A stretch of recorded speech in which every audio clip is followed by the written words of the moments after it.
Imagine getting fired at life so badly that the only thing you're known for is having the same name as a famous champion. Then one day, you wake up in another world because of that exact coincidence. Sounds lucky, right? Well, not when the people who summoned you might actually want you dead. Our guy's day starts the same way it always does. His manager tears into him for messing up a work schedule, wondering how an assistant manager could make such a basic mistake. The protagonist can only bow his head and apologize. At this point, getting scolded has practically become part of his daily routine. Things don't get any better. Another coworker casually points out that everyone says he has no common sense, and once again, the MC has nothing to say. Deep down, he can't shake the feeling that his life never truly began. Every day feels exactly the same. After another miserable shift, our guy drags himself home, collapses onto his bed, and turns on the TV. While mindlessly flipping through channels, he stumbles across an interview with South Korea's newest Taekwondo champion. The funny part, that champion has the exact same name as him. Curious, the protagonist laughs to himself. Back in elementary school, he practiced Taekwondo too, so he jokingly decides to show off a kick after all these years. Yeah. That brilliant idea lasts about 2 seconds. Instead of looking cool, the MC slams his toe straight into the corner of the bed so hard that it feels like his soul leaves his body.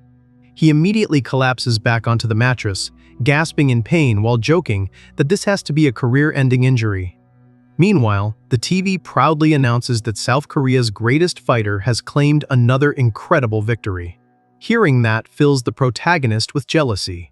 They share the exact same name, yet one became a national hero while the other can't even survive his own bedroom. As a child, he believed he could become anything. Somewhere along the way, those dreams quietly disappeared. Figuring there's no point dwelling on it, the MC decides to get some sleep before another depressing day at work. But when he opens his eyes again, he's no longer in Korea. Instead, the protagonist finds himself surrounded by strange people in an unfamiliar room. Standing before him is a beautiful woman who reaches out her hand with a warm smile. "Welcome, hero." Completely confused, our guy has no idea what is happening. A short time later, the woman introduces herself as Diabel, a mage, and finally explains everything. For years, humanity has been locked in a hopeless war against the Demon King. Countless soldiers have challenged the monster, only to be slaughtered. Entire armies have been wiped out again and again, leaving the kingdom with no other choice. In desperation, the king ordered villages across the land to summon the strongest warriors from another world. Their village believed they had successfully summoned a legendary martial artist, the undefeated Taekwondo master, Song Iseok. The moment the protagonist hears that name, everything clicks. They weren't trying to summon him. They meant to summon the Taekwondo champion he saw on television.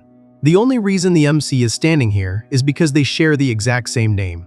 For a moment, he considers telling them the truth.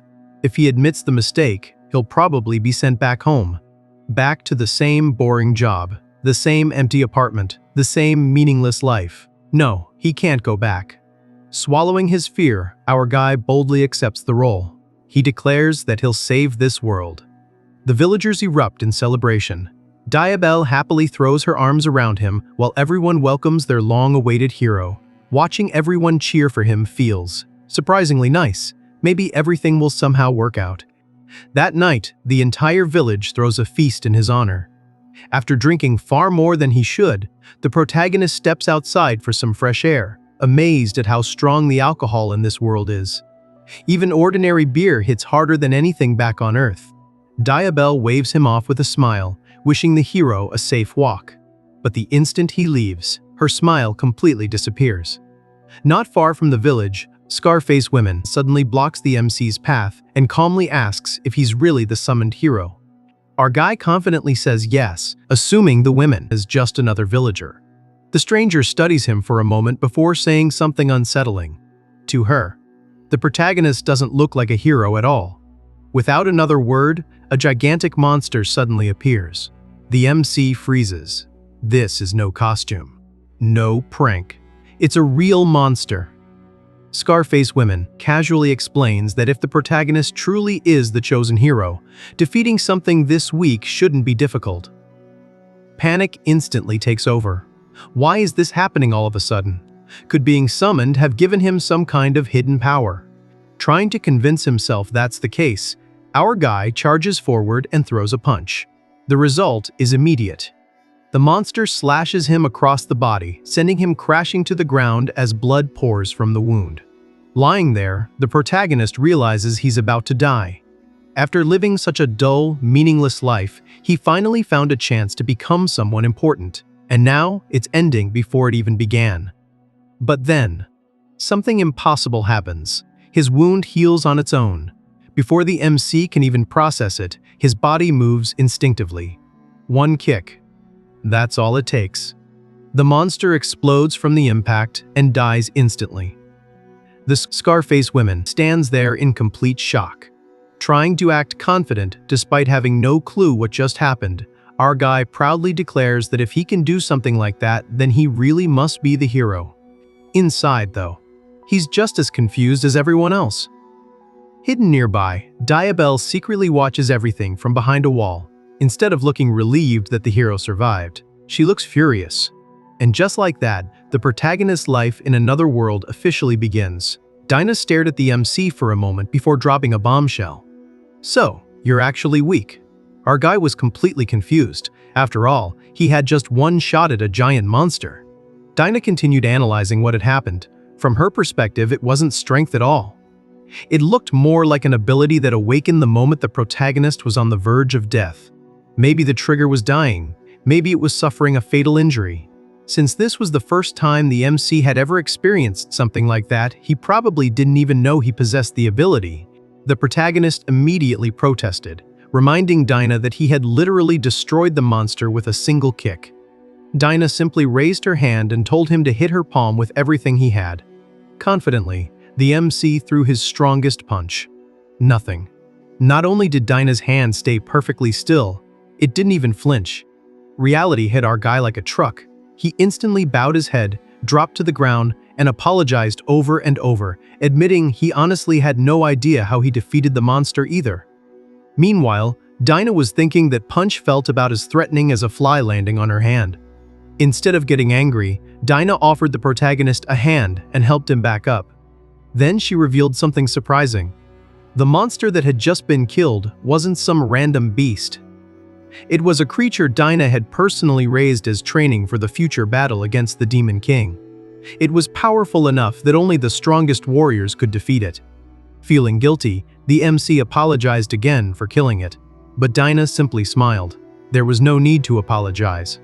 After all, she believed she had found something even more valuable, a replacement, a stand-in hero. Meanwhile, Diabel quietly reflected on the secret she had been hiding all along. She possessed a unique form of magic that allowed her to perfectly copy the abilities of the person she loved the most. As she opened the door to a hidden chamber, a brilliant light filled the room. Sitting before her was the Demon King himself, the person Diabel loved more than anyone.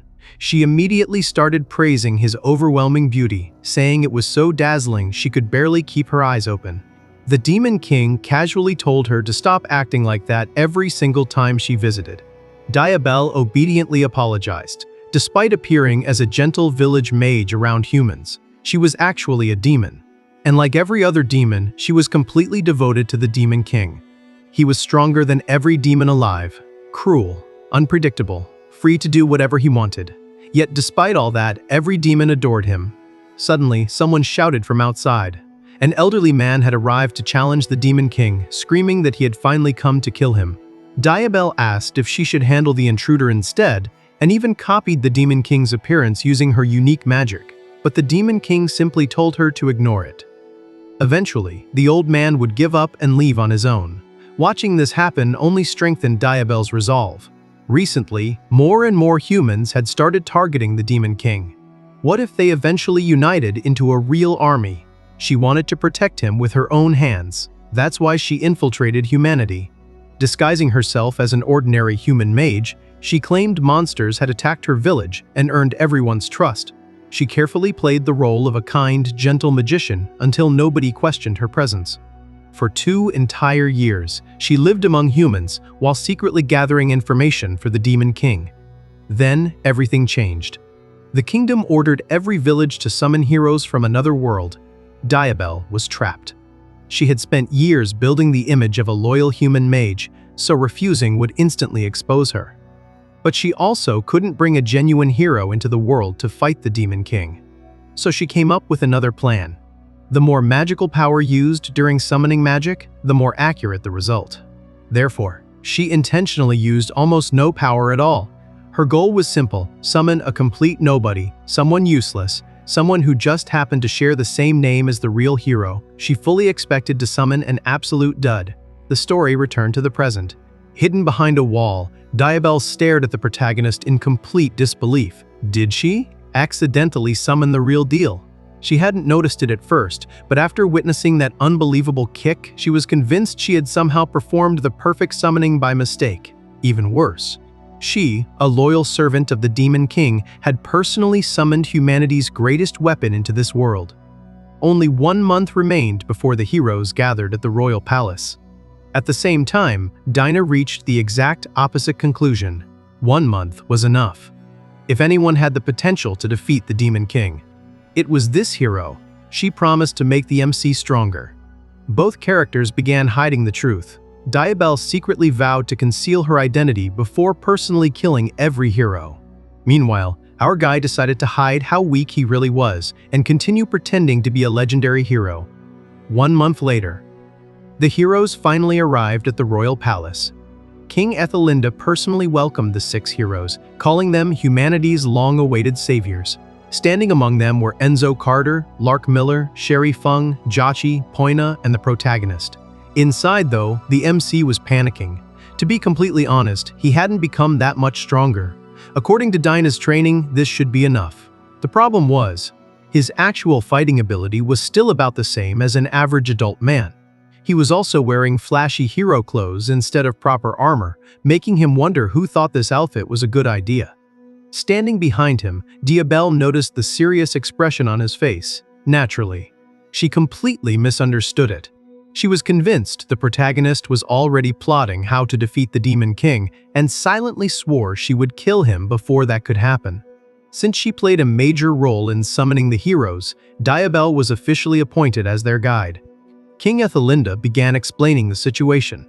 According to him, the Demon King was a complete madman who had nearly destroyed the kingdom multiple times simply because he was bored. Hearing that, Diabel couldn't help but admire him even more.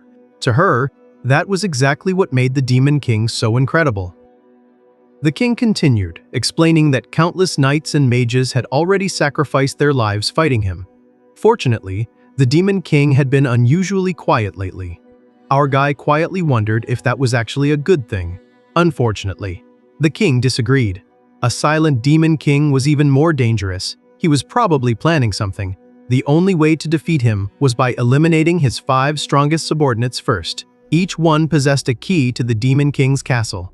Only after collecting all 5 keys could the heroes storm the castle and confront the Demon King himself. The king lowered his head and desperately begged the heroes to save humanity. Seeing the ruler of an entire kingdom bowing before them made the protagonist uncomfortable, so he quickly asked the king to stand up. Before anyone else could respond, Poina suddenly stepped forward. She said the king talked way too much. In her eyes, the mission was simple: kill the Demon King. Then she made an insane suggestion. Instead of all 6 heroes working together, why not fight each other first? Whoever survived could go defeat the Demon King alone. The throne room instantly fell silent. King Ethelinda was completely stunned. Enzo Carter, Lark Miller, Sherry Fung, Jachi, and Poina all prepared themselves as the tension filled the room. Diabel stepped in, telling everyone to calm down. On the inside, though, she was absolutely loving this. If the heroes killed each other before reaching the Demon King, that would save her a lot of work. Meanwhile, the protagonist could only stare in disbelief. Humanity was supposed to be protected by these people, yet the heroes themselves were the least peaceful people in the entire room. The atmosphere inside the throne room instantly turns tense. The protagonist looks around in disbelief. Are they seriously about to fight each other before even meeting the Demon King? At this point, our guy is already wondering if he can quietly slip away without anyone noticing. Before the situation explodes, Enzo Carter steps forward. He coldly calls everyone pathetic. According to him, these so-called strongest heroes are letting themselves get provoked by a child while an entire nation is in danger. If this is how they behave, it says a lot about the worlds they came from. His words are aimed directly at Poina. Poina immediately snaps back, demanding to know what he just said. Enzo doesn't even bother looking at her again. Instead, he turns toward King Ethelinda and asks a far more important question. What's the reward for defeating the Demon King? Only then does the protagonist realize nobody ever explained what happens after the battle is over. The king begins his answer by explaining how magic works. Anyone can use magic as long as they possess mana. However, those born with naturally high amounts of mana are capable of far greater feats. Enzo cuts him off. He isn't asking for a magic lesson, he wants to know the reward. King Ethelinda finally gets to the point. The Demon King's body contains an unimaginable amount of mana. Whoever defeats him can absorb that power and perform miracles beyond imagination. Transformation. Creating life. Altering reality itself. Practically any wish can become reality. Strangely enough, despite possessing all that power, the Demon King never uses magic himself.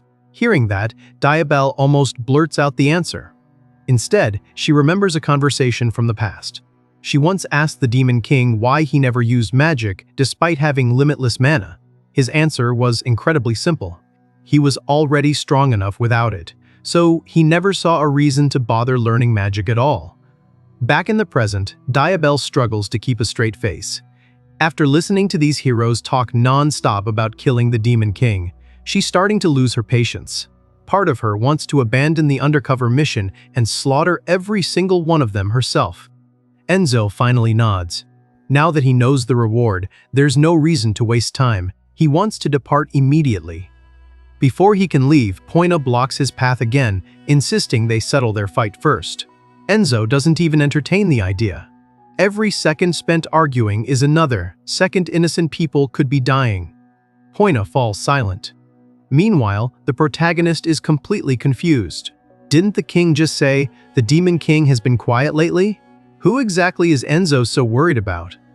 Eventually, Poina shrugs it off, saying fighting inside the cramped palace wouldn't be any fun anyway.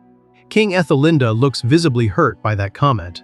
Soon afterward, all 6 heroes prepare to leave. The protagonist smiles at Diabel, saying he's glad she's coming along with them. Outwardly, Diabel smiles back. Inside, she's wondering if he'd like to die a little sooner. Later that night, after the heroes have departed, Dinah meets privately with King Ethelinda. The king sadly admits he wanted to cast support magic on the heroes before they left. None of them even acknowledged him. Dinah asks what he thought of humanity's saviors. The king answers honestly. They're selfish, arrogant, violent, but despite all that, humanity has no choice except to trust them. Dinah quietly reminds him that the appointed time has finally arrived. The king nods. At that exact moment, a demon casually walks into the throne room as if he owns the place. He cheerfully greets everyone before pulling out a document. It's a contract. Long ago, the royal family made an agreement with the demons. The king would never reveal the truth about the Demon King to the outside world or ask others for help. In exchange, the demons would never harm the royal family. Anyone who violated the contract would die. King Ethelinda calmly admits that his predecessor made a terrible bargain. The demon simply sighs. The previous king sacrificed himself for his people by summoning heroes from another world. Honestly, he wishes the Demon King were even half as compassionate.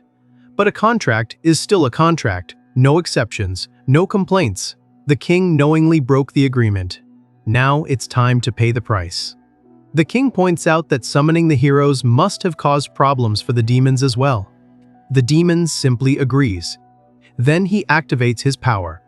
Before the attack lands, King Ethelinda quietly apologizes to Dinah for passing such a heavy burden onto her. A moment later, the king dies. Dinah clenches her fists. She truly believes the protagonist can become strong enough to defeat the Demon King. The king's sacrifice will not be meaningless. A brief flashback reveals that years ago, King Ethelinda took Dinah in and gave her a place to belong. Returning to the present, Dinah silently places all of humanity's hopes on the MC. Meanwhile, our guy is having a very different problem. He's desperately trying to keep up with the other heroes. Earlier, Diabel explained that their destination is the castle of the Demon King's first subordinate. They simply need to keep heading straight until they reach it. The problem: everyone else immediately takes off at ridiculous speeds. The protagonist is left sprinting with Diabel far behind the rest. He can't help but notice something incredibly unfair. Enzo was the one who insisted they hurry. Yet he's literally riding through the air on what looks like a flying rocket. Seriously, where's the fairness in that? Looking around, the MC notices that none of the other heroes are even running. They're all casually using special abilities or vehicles to travel.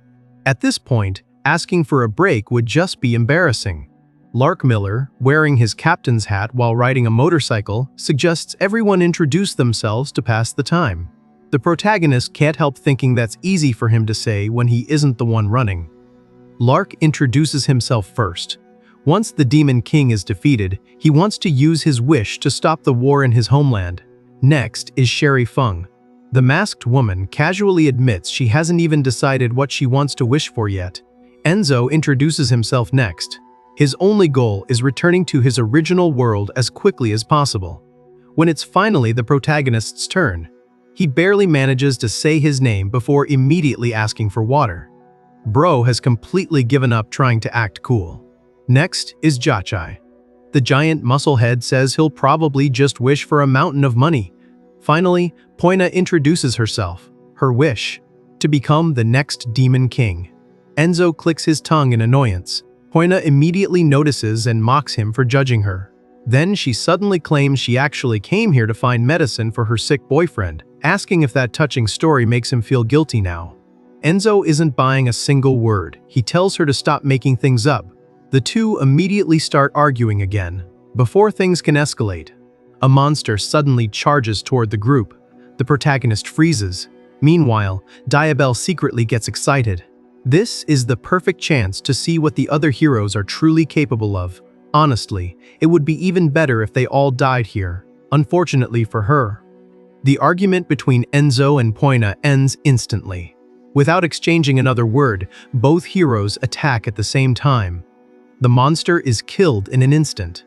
Watching the creature disappear so effortlessly, Diabel can only stare in disappointment. These heroes are ridiculously strong. As the monster's body hit the ground, Enzo Carter immediately told Poina to back off. Poina fired right back, telling Enzo to stay out of her way instead. The reason? Both of them wanted the kill for themselves. Watching the two argue over who got to defeat a monster made the protagonist feel even worse. He had panicked over a single beast. Meanwhile, these two were fighting over the chance to kill it. Enzo cuts the argument short, saying they should keep moving. Poina immediately replies that she was about to do that anyway. With that, the entire group resumes their journey. As our guy struggles to keep up, he can't help questioning everything. When he imagined a fantasy world filled with magic and the Demon King, he expected an epic adventure. Instead, it feels like everyone's trying to speedrun the entire story. Just then, a desperate scream echoes through the forest. "Please, somebody help us." The moment the cry reaches them, Enzo changes direction. "I'm on it." Poina instantly follows, claiming she was about to go there first. The protagonist can only sigh. What now? The scene shifts to a nearby village engulfed in flames. Homes are burning. Villagers are being dragged away. A group of human traffickers is looting everything in sight. One of the bandits proudly declares that the settlement now belongs to the Bald Eagle Brigade. Enzo calmly raises his weapon. "They look more like bald vultures to me." A beam of energy erupts from his gun. One bandit dies instantly. Watching the chaos unfold, Jachi shakes his head. First mutant beasts, now bandits. According to him, this kingdom is one giant disaster. The remaining members of the Bald Eagle Brigade rush toward Enzo. It doesn't matter. Within seconds, Enzo cuts them down one after another without breaking a sweat.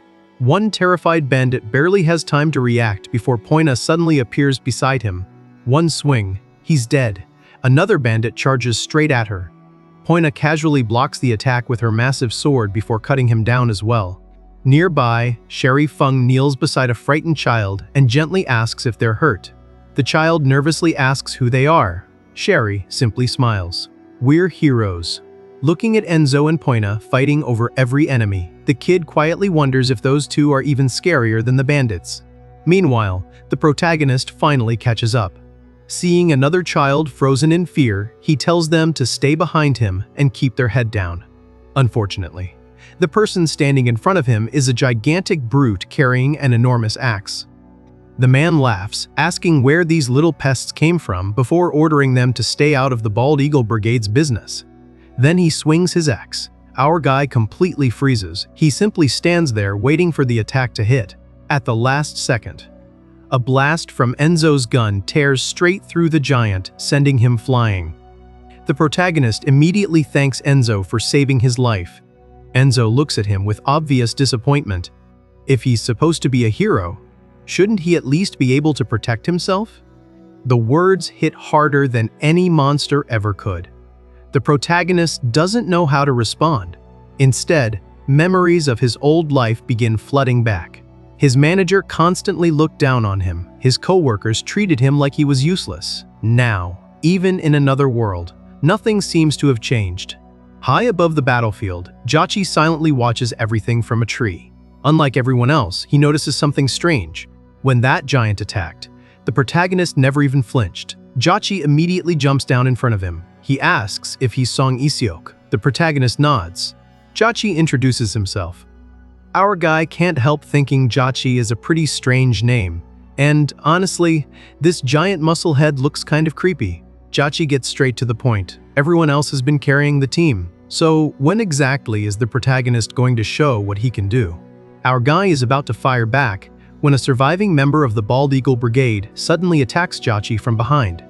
Without even turning around, Jachi grabs the man's face with one hand and throws him across the battlefield. Another bandit rushes in with a knife. Jachi instantly closes the distance and knocks him out with a single strike. Then he casually walks back as if nothing happened. Covered in blood, he scratches his head. Sorry, I got blood all over my face. What were you saying earlier? I didn't catch the last part. Trying to save what's left of his dignity, the protagonist confidently claims he's simply conserving his strength for the real battle. Soon, the last members of the Bald Eagle Brigade are defeated. The grateful villagers gather together and thank the heroes for saving them. They pray that the gods continue watching over their protectors because they'll never be able to repay what was done for them. Without wasting any time, the heroes continue their journey. As they travel, the protagonist decides to ask Diabel about the Demon King's first elite commander. Does she know anything useful? Diabel immediately recalls the first time she met the commander. Back then, she had just joined the Demon King's forces and nervously asked what kind of person the Demon King was. The commander answered with a perfectly serious expression. His Majesty values cleanliness above everything else. If you want to impress him, start by cleaning every floor in the castle. Diabel spent the entire day scrubbing the castle from top to bottom.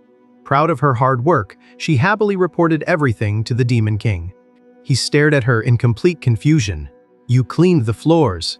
According to him, that was a complete waste of time. She would have been far better off training instead. Only then did Diabel realize the commander had been messing with the new recruit the entire time. Back in the present, she tells the protagonist that the first elite commander is exactly like one of those nasty villains from TV dramas. Just then, Enzo suddenly comes to a stop. The protagonist looks up. Standing before the group is a massive fortress. So, this is the castle of the Demon King's first elite commander. After arriving at the massive fortress, Enzo immediately tells everyone to proceed with caution. Poina isn't interested. She confidently walks straight toward the front gate, acting as if nothing inside could possibly threaten her. The moment she steps forward, a massive magic circle appears beneath her feet. An explosion erupts, blasting the entrance apart. Deep inside the fortress, the first elite commander, Ireshin, senses the disturbance. Who the hell are these people? Before she can investigate further, the heroes have already stormed into the castle. Enzo lets out a frustrated sigh. He literally told everyone to be careful. Ireshin calmly greets the intruders. So, you're the heroes I've been hearing about. As she looks over the group, her eyes suddenly stop on Diabel. For a brief moment, something feels familiar. Haven't they met before? Diabel immediately realizes what's happening. The last time they crossed paths was about a year ago. Is Eretion actually recognizing her? Before Diabel can panic, Eretion quickly shakes the thought away. Impossible. No human who has ever seen her has lived long enough to remember her. Confident in that conclusion, Eretion steps forward. At the same time, Poina charges first. Declaring she'll take the lead, she swings her massive sword without hesitation. Magic circles instantly appear around Eretion. Instead of ordinary weapons, missiles begin pouring out from every single circle. Poina plants her feet and blocks the barrage with her enormous sword. Watching the fight unfold, Diabel remembers exactly why Eretion became one of the Demon King's elite commanders. Her magic allows her to summon explosive weapons from countless magic circles and control every projectile however she pleases. 2 years ago, rumors spread that defeating the Demon King would grant any wish. Adventurers from every corner of the world rushed toward the Demon King's castle hoping to obtain the keys. Almost none of them even reached the Demon King. Eretion slaughtered countless challengers herself. Before finishing them off, she would mock them. If you can't even defeat someone like me, how do you expect to kill the Demon King? Then she'd wipe them out without mercy. Back in the present, Diabel wonders just how many of these heroes will survive. Seeing Poina keeping Eretion busy, Joshi decides it's his turn. Knife in hand, he rushes straight toward the commander. Eretion confidently launches another barrage of missiles. But just as the explosions reach him, Joshi disappears. In the blink of an eye, he's already behind Eretion. She realizes it's too late to dodge, just as Joshi's blade is about to land. Clang. Poina blocks the attack herself. She glares at Joshi. "Don't get in my way, big guy." Joshi simply sighs. He had a feeling this would happen. Eretion watches the exchange in complete confusion. Why are the heroes attacking each other instead of her? Joshi quietly realizes something. If he had delayed his attack for even a split second, something probably would have gone wrong anyway. Meanwhile, Poina continues swinging wildly, attacking both Eretion and Joshi at the same time. Watching the disaster unfold, the protagonist can't believe what he's seeing. Their teamwork is absolutely terrible. The rest of the heroes simply stand back and watch. Finally, Enzo decides he's had enough. He reminds everyone that they don't have time for this before firing his weapon. Eretion narrowly dodges the blast. Enzo immediately complains that Poina is blocking his line of fire. Poina fires back without missing a beat. She tells him he's the one getting in her way and orders the old man to get lost. Enzo's eye twitches. This little brat. Even Eretion starts getting irritated. Instead of fighting her, the heroes are too busy arguing among themselves. Finally losing her patience, she raises countless magic circles into the air. "Come at me all at once. I'll wipe every one of you out in a single breath." A rain of missiles immediately crashes toward Poina. At the same time, Eretion rushes in to finish her off. Before the attack connects, Joshi suddenly appears again and strikes from behind. Eretion barely blocks the attack. Poina instantly takes advantage of the opening and swings her giant sword. Unfortunately, another wave of missiles forces her to defend instead. Eretion wastes no time and lands a powerful kick that sends Poina flying. Luckily, Enzo immediately covers her with his defensive shield. He tells her this is exactly why charging in blindly is a terrible idea. Poina ignores the advice completely. She simply tells Enzo to keep covering her while she keeps attacking. Eretion suddenly changes weapons, summoning a pair of nunchaku. Before she can continue her assault, Joshi grabs Poina and pulls her out of danger. Eretion watches them retreat. Did they actually run away?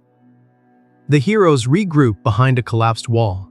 Joshi finally suggests they stop charging in one by one and come up with an actual strategy. Poina isn't interested.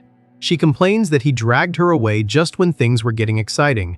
According to her, she doesn't need a plan. She'll just keep attacking until Eretion dies. Joshi immediately gives up trying to reason with her. At that moment, the protagonist nervously speaks up. Maybe everyone should calm down and discuss a proper plan first, before anyone can answer. Eretion's voice echoes across the battlefield.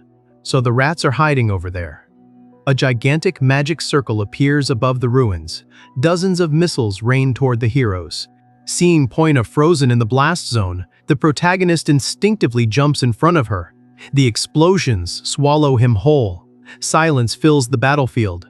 Every hero stares in shock. The protagonist has just become the first casualty of the hero's journey. Diabel quietly watches the scene, with a smile on her face. Meanwhile, Poina simply blinks in surprise. She honestly thought he would have dodged. The first hero to fall was the protagonist. Jachi stares at the body in disbelief. The only thing he notices is that the protagonist's clothes are barely damaged. Diabel calmly explains that she placed a durability enhancement spell on his outfit. Jachi immediately sighs. Maybe protecting his actual body would have been the better idea. Nearby, Poina stares at the motionless protagonist. Did he, seriously, just die? Before anyone can answer, the protagonist suddenly sits back up. Every single hero freezes to understand what just happened. The story jumps back exactly 1 month. After witnessing the protagonist revive for the first time, Dinah finally figures out how his ability works. Every time the MC dies, he undergoes a complete resurrection. Then, his body receives an enormous temporary boost in strength. That's why he was able to crush the monster with a single kick. Unfortunately, the boost only lasts around 20 seconds. The protagonist immediately complains. So the only way to become strong is by dying every single fight. He points out that stubbing his toe was already painful enough. Even earlier, when the monster's claw pierced his body. Suddenly, he realizes something. The claw actually went through him. He immediately starts panicking after seeing all the blood pouring out. Then, he faints. Back in the present, Dinah calls out to him, "You're unbelievable." A little while later, the protagonist finally wakes up again. Dinah greets him with another surprise. Being unconscious for 48 hours is a bit excessive. The protagonist nearly jumps out of bed. 2 whole days. Dinah explains everything. His limit is 3 deaths. Once he exceeds that limit, his fragile mind shuts itself down to escape the trauma of repeatedly dying. The result? A coma lasting 48 hours. In other words, his resurrection boost only gives him about 6 seconds of usable power each day. Dinah admits this truth is difficult to accept. Even so, training is still worthwhile. If the protagonist can truly master this ability, he might actually have a chance against the Demon King. The problem is, this power demands absolute resolve. Dinah doesn't believe the protagonist has the mindset needed to use it. After apologizing for dragging him into this world, Dinah says they'll search for a way to send him home. The protagonist refuses. He's staying. If dying is the price of becoming stronger, then he'll simply get used to dying. It's not like he had much waiting for him back home anyway. Dinah can't understand it. Why would such a coward go this far? The protagonist answers without hesitation. Because there's something far scarier waiting for him in his own world. Dinah asks what it could possibly be. The protagonist's answer is immediate. Going to work. Back in the present. The protagonist stands back up. Poina can't believe what she's seeing. There's no way someone that weak survived a direct hit like that. The protagonist slowly walks toward her. Poina immediately gets into a fighting stance. Does he seriously want to fight her? Honestly, she can't believe someone that slow would even try. The protagonist stumbles and instinctively grabs a nearby broken wall to steady himself. The instant his hand touches it, the entire wall crumbles into pieces. The protagonist nervously smiles. Guys, can't we all just calm down? Poina suddenly freezes. The killing intent pouring out of him feels exactly like the pressure she once experienced when facing a starving grizzly bear as a child. For the first time, she's actually afraid of him. Meanwhile, the protagonist is thinking about something completely different. His face still hurts from getting punched earlier. Before anyone can react, another missile flies straight toward him. Our guy panics. Did he seriously revive just to die again? Before the explosion reaches him, Poina jumps in front of him and slices the missile apart. Then she looks at Jachi.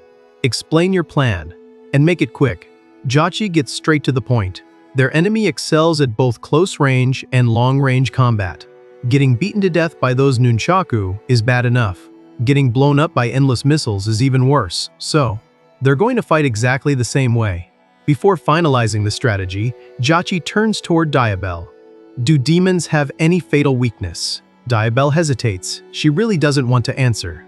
Eventually, she gives in. Destroy a demon's horns, and they'll die. Cutting off any other body part is meaningless because it'll simply regenerate. Jachi smiles. Perfect, let's finish this. Meanwhile, Erechion notices the heroes stepping back onto the battlefield. She laughs. They finally came back. She was getting bored waiting, but then she notices something strange. Why is only Enzo standing in front? A brief flashback reveals Jachi speaking to Enzo before the attack. Whatever happens, just don't lose your head in there, old man. Enzo gets visibly annoyed. Everyone keeps calling him an old man. Still, he decides to ignore it for the mission. Back in the present, Erechion summons countless magic circles. It doesn't matter how many heroes there are. She's going to kill every single one of them. Enzo immediately opens fire. His energy blast collides with Erechion's missiles, destroying them before they can explode. Erechion narrows her eyes.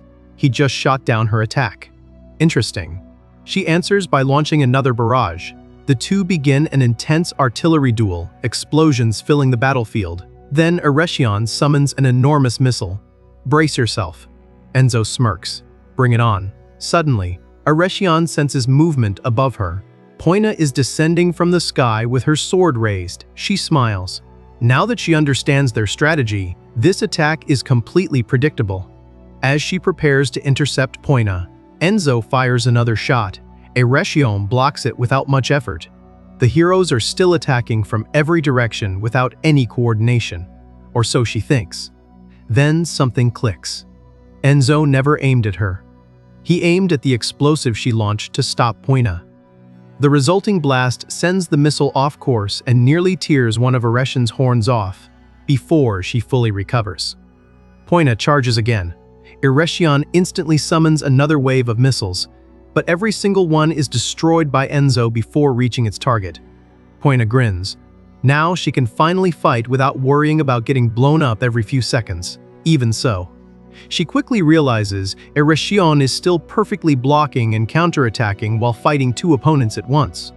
This commander is no ordinary demon. If Erechion lets her guard down for even a split second, the battle will be over. Just then, Enzo activates his suit. Mechanical boosters detach from his armor and fly straight toward Poina. They lock onto her feet. Enzo calmly tells her she's too slow, so he'll lend her his boosters for this one attack. The instant they activate, Poina's speed explodes. She disappears from sight and rushes straight toward Erechion. I've got you. But before she can land the finishing blow, something feels wrong without realizing it. Erechion is already standing behind her. Enzo's eyes widen as he desperately calls out. At the same time, Diabel quietly smiles. It looks like something big is about to happen.